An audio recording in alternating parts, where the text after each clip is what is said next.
Hello दोस्तों, this is Manish Saini. तो आज हम बात करेंगे यहाँ पर उत्तराखंड लोक सेवा आयोग के प्रिपरेशन के बारे में बात करेंगे। और आज जो हमारा यहाँ पर टॉपिक होगा जीएस के अंदर वो है विश्व के घास के मैदान। सबसे पहले मैं बात करूंगा, थोड़ा बहुत ब्रीफ में बात बताऊंगा कि यहाँ पर हम तैयारी जो है वो किस तरीके से जो है वो करने वाले हैं। हम बात करेंगे उत्तराखंड पीसीएस एग्जाम के बारे में, जो आपका अपर वाला एग्जाम होने वाला है।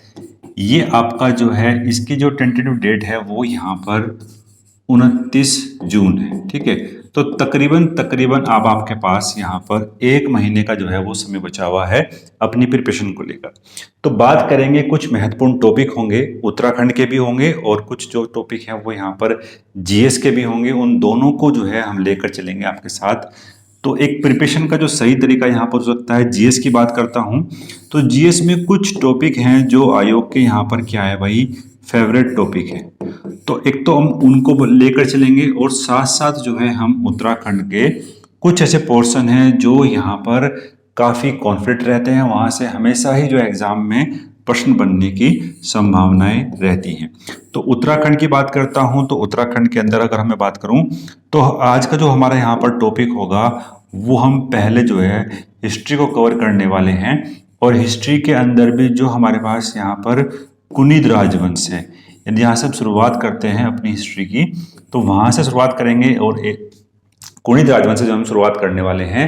और ये दोनों पोर्शन जो है हम साथ साथ लेकर यहाँ पर चलने वाले हैं।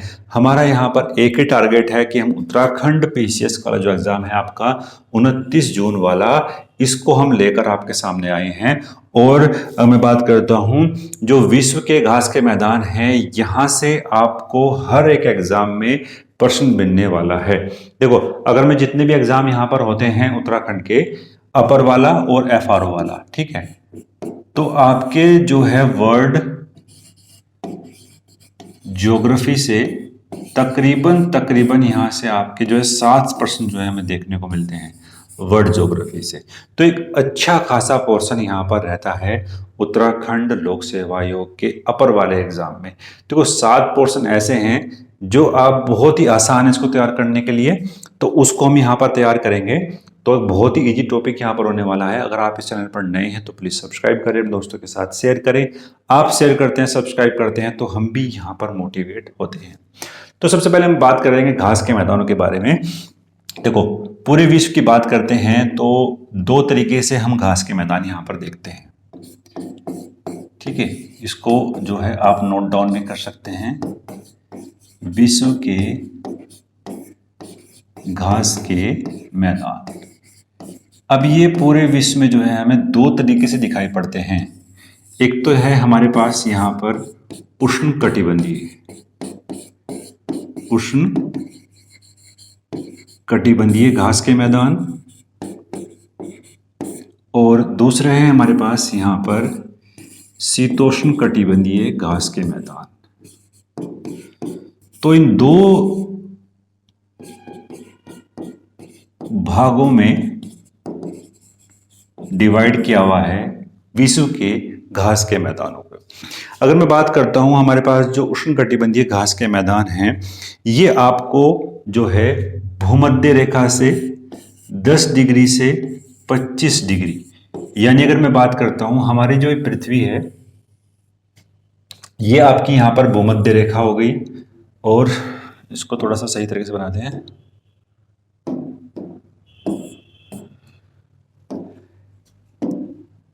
ये जो है हमारी यहाँ पर पृथ्वी है और ये आपके क्या है यहाँ पर 0 डिग्री, यानी विश्व भूमध्य सागर जो रेखा है वो है यहाँ पर। और दूसरी जो है हमारे पास यहाँ पर आपकी कर्क रेखा है और ये है हमारी यहाँ पर क्या भाई, मकर रेखा। ठीक है, अब इन दोनों रीजन के बीच में जो है, यानी मैं बात करता हूँ 10 से 25 डिग्री, यानी यहां से इस साइड और आपका यहां से इस साइड। तो इस साइड जो आपको देखने को मिलने वाले हैं इन दोनों ही साइड में, वो आपके यहां पर क्या मिलेंगे, उष्णकटिबंधीय घास के मैदान यहाँ पर मिलने वाले हैं। तो जो उष्णकटिबंधीय घास के मैदान हैं वो हमारी पृथ्वी के 10 डिग्री अक्षांश और 25 डिग्री अक्षांश पर देखने को यहाँ पर मिलते हैं। यहाँ पर कौन कौन से महत्वपूर्ण हैं उनके बारे में हम बात करेंगे डिटेल में। ठीक है, अब हम चलते हैं हमारे पास जो शीतोष्ण कटिबंधीय घास के मैदान हैं, ये जो हमें देखने को मिलते हैं, उनकी जो सबसे अधिक संख्या देखने को मिलती है हमारे पास, वो हमें मिलती है 30 डिग्री से 45 डिग्री अक्षांश पर। ठीक है, यानी अगर मैं बात करता हूं, जो हमारा ये वाला रीजन है हमारी पृथ्वी का, जो शीतोष्ण कटिबंधीय वाला रीजन है, और दोनों ही गोलार्धों में, यानी दक्षिणी गोलार्ध और हमारा उत्तरी गोलार्ध, इन दोनों ही गोलार्धों में जो 30 से 45 डिग्री वाला जो रीजन है, वहां पर हमें शीतोष्ण कटिबंधीय घास के मैदान देखने को मिलते हैं। तो एक ब्रीफ था, और हमेशा जो प्रश्न बनता है वो यहाँ पर ये भी बन सकता है कि जो कौन कौन से हमारे जो है वो उष्ण कटिबंधीय घास के मैदान हैं, और कौन कौन से जो है वो हमारे शीतोष्ण कटिबंधीय घास के मैदान। तो दोनों ही तरीके से जो है वो प्रश्न बनने की संभावनाएं हम यहाँ पर देख सकते हैं। ठीक है, तो अगर मैं बात करता हूं, यहाँ पर हम चलते हैं अपने मैप में, और मैप के थ्रू ही जो है हम इसको यहाँ पर समझने वाले हैं।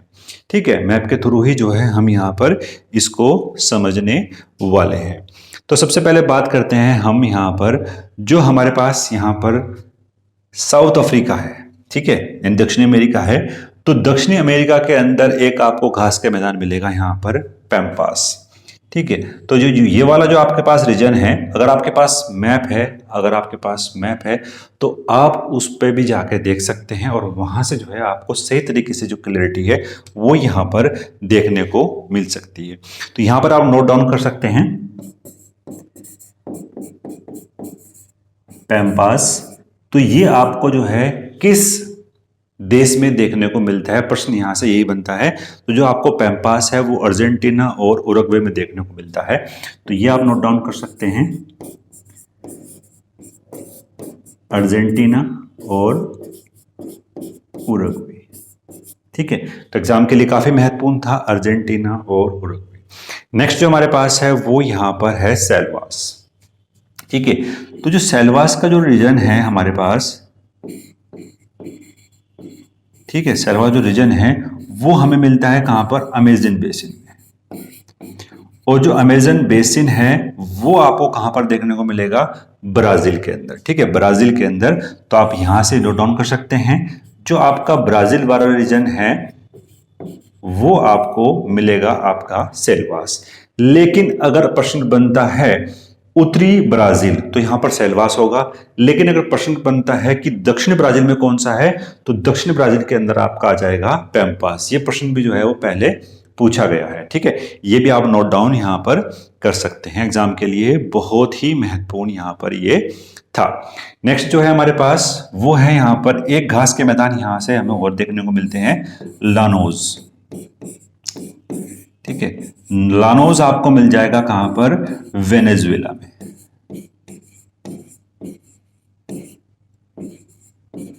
वेनेजुएला में जो है आपको लानोज घास के मैदान यहां पर देखने को मिलते हैं। बहुत ही महत्वपूर्ण यहां पर ये घास के मैदान हैं। फिर हम चलते हैं हमारे पास जो नॉर्थ अमेरिका है। इतने ही जो है प्रश्न बनने वाले हैं, यहां से प्रश्न जो है वो बाहर नहीं बनेगा। बात करूंगा जो प्रेरीज है, प्रेरीज जो है वो आपको यूएसए में देखने को मिलेगा, और टुंड्रा जो है वो आपको मिलेगा जहां पर बर्फ का रीजन होता है। टुंड्रा वाला जो रीजन है, अगर मैं बात करूं यहां से कनाडा, ठीक है, कनाडा वाले रीजन में भी जो है आपका टुंड्रा के घास के मैदान जो है वो देखने को मिलते हैं। बहुत ही महत्वपूर्ण यहां पर ये आप लोगों के लिए था। नेक्स्ट हम चलते हैं एशिया की तरफ और बात करेंगे यहां पर जो स्टेपीज है। ठीक है, स्टेपीज की बात करते हैं तो ये आपका रूस और यूरोप, इन दोनों ही कंट्री में देखने को मिलता है। रूस और यूरोप, स्टेपीज दोनों में देखने को मिलता है। और अब यहाँ पर क्या हो रहा है, अब यहाँ पर जो है वो गेहूं की खेती हमने स्टार्ट कर दी है। तो बड़ी मात्रा में इन घास के मैदानों को समाप्त कर कर गेहूं की खेती जो है वहां पर की जा रही है। तो बहुत ही महत्वपूर्ण था आप लोगों के लिए। नेक्स्ट हम चलते हैं, हमारे पास जो है यहाँ पर अब हम बात करेंगे यहाँ पर अफ्रीका के बारे में, ठीक है। अफ्रीका के बारे में बात करते हैं तो यहाँ पर जो साउथ अफ्रीका का रीजन है, यहाँ पर आपको जो घास के मैदान देखने को मिलते हैं वो मिलते हैं यहाँ पर वेल्स। तो वेल्स आपको मिल जाएंगे कहाँ पर, साउथ अफ्रीका में, ठीक है। साउथ अफ्रीका में आपको वेल्ड के घास के मैदान जो है वो देखने को यहाँ पर मिल जाते हैं, ठीक है। नेक्स्ट हम बात करेंगे यहाँ पर जो हमारे पास सवाना है, ठीक है। सवाना घास के मैदान आपको अफ्रीका के अंदर देखने को मिलते हैं। ये प्रश्न भी जो है वो कई बार जो है पूछा गया है। सवाना घास के मैदान आपको अगर देश की बात करता हूं तो केन्या, ठीक है, केन्या में, ठीक है। सवाना घास के मैदान जो है कहां पर मिलेंगे, आपको केन्या में जो है सवाना घास के मैदान देखने को मिलते हैं। और एक जो और अगर मैं यहां पर ऐड कर सकता हूं देश, तो वो है तंजानिया, ठीक है, तंजानिया, ठीक है। केन्या और तंजानिया में जो है सवाना घास के मैदान देखने को यहाँ पर हमें मिलते हैं। तो दोनों ही जो है एग्जाम के लिए काफी महत्वपूर्ण है, केन्या भी और तंजानिया भी, ठीक है, एग्जाम के लिए काफी महत्वपूर्ण था। अब हमारे पास जो है एक घास के मैदान यहाँ पर और देखने को मिलते हैं, वो है यहाँ पर अगर मैं बात करता हूँ ऑस्ट्रेलिया के अंदर, तो ऑस्ट्रेलिया के अंदर जो है घास के मैदान देखने को मिलते हैं वो है यहाँ पर डाउन्स। तो डाउन्स हो जाएगा यहाँ पर क्या भाई, ऑस्ट्रेलिया, ठीक है, ऑस्ट्रेलिया हो जाएगा। तो ये इतने घास के मैदान हैं जो आपके एग्जाम के लिए काफी महत्वपूर्ण थे। कई बार क्या है इसको हम रिवीजन नहीं करते हैं, जिसकी वजह से ये जो है हमारे घास के मैदान यहाँ पर गलत हो जाते हैं। तो ये बहुत ही महत्वपूर्ण था आप लोगों के लिए जो हमने यहाँ पर डिस्कस करा, ठीक है। अगर मैं बात करता हूँ कि जो हमने यहाँ पर पिछले डिस्कस किया था कि कौन कौन से जो है वो उष्णकटिबंधीय घास के मैदान हो सकते हैं, ठीक है। अब हम उनको ही समझते हैं यहाँ पर मैप से, ठीक है। हमने बात की थी कि जो कर्क रेखा और मकर रेखा के बीच में जो मैदान पड़ते हैं वो हमारे उष्णकटिबंधीय घास के मैदान होंगे, ठीक है। तो आप खुद ही यहाँ पर जो है वो बता सकते हैं अब कि कौन कौन से घास के मैदान हमारे उष्णकटिबंधीय होंगे और कौन कौन से घास के मैदान जो है हमारे शीतोष्णकटिबंधीय होंगे, ठीक है। बात करेंगे, एक तो हमारे पास अगर मैं बात करता हूँ उष्णकटिबंधीय घास के मैदानों के बारे में, तो एक तो हमारे पास यहाँ पर सैलवास हो गया, ये उष्णकटिबंधीय घास के मैदान है। सवाना जो है वो उष्णकटिबंधीय घास के मैदान है, ठीक है। ये दो हमारे पास यहाँ पर उष्णकटिबंधीय घास के मैदान हैं। बात करेंगे पैम्पास, ठीक है, बात करने वाले हैं हम यहाँ पर पैम्पास के बारे में। तो ये जो है हमारा शीतोष्णकटिबंधीय घास के मैदान है। वेल्ड जो है वो भी शीतोष्णकटिबंधीय घास के मैदान है। डाउन्स जो है वो भी है। स्टेपीज जो है वो भी घास के मैदान है। और आपका जो प्रेरीज है ये भी आपका शीतोष्णकटिबंधीय घास के मैदान है। तो जो सवाना है और आपके पास जो अफ्रीका में और वेनेजुएला में देखने को मिलते हैं, पैम्पास जो है, उरुग्वे हैं, ये जो हैं आपके क्या है भाई, उष्णकटिबंधीय घास के मैदान यहाँ पर हैं। तो बहुत ही महत्वपूर्ण था ये आप लोगों के लिए समझने के लिए, और इसको हमने यहाँ पर डिस्कस करा तो एग्जाम के लिए काफी महत्वपूर्ण था। अगर आप इस चैनल पर नहीं हैं तो प्लीज सब्सक्राइब करें, दोस्तों के साथ शेयर करें। आप शेयर करते हैं, सब्सक्राइब करते हैं तो हम भी यहाँ पर मोटिवेट होते हैं।